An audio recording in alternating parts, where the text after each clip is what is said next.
৫ই আগস্ট ২০২৪ সালে ছাত্র বিপ্লবের মুখে যে ফাঁসিবাদ সরকারের পতন হয় এবং তার পতনের পর এই ফাসিস্ট শেখ হাসিনা সে ভারতে পলায়ন করে এবং তার পলায়নের পর তার যে ফাঁসিবাদ ব্যবস্থা বিগত ১৬ বছরের বর্তমান বাংলাদেশে এখনো বিদ্যমান এবং তার দ্রুসররা বিভিন্ন জায়গায় তারা সক্রিয়।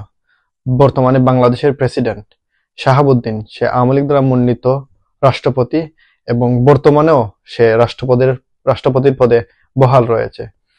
এছাড়াও বিগত ১৫ বছরের আওয়ামী লীগের যে এস্টাবলিশমেন্ট সেটি এখনো বর্তমানে বিদ্যমান।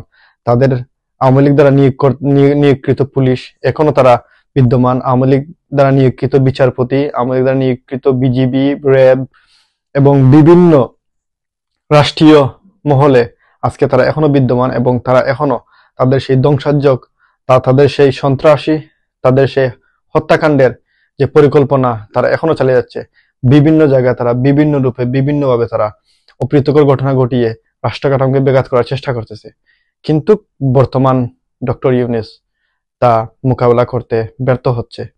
আমরা অনতিবিলম্বে এই শাহাবুদ্দিনকে পদত্যাগ করতে হবে এবং শাহাবুদ্দিন সহ বর্তমান সেনাবাহিনীর যে প্রধান সে প্রধানমন্ত্রী শেখ হাসিনার বোনজামাই এবং বর্তমান সেনাবাহিনীর প্রধান।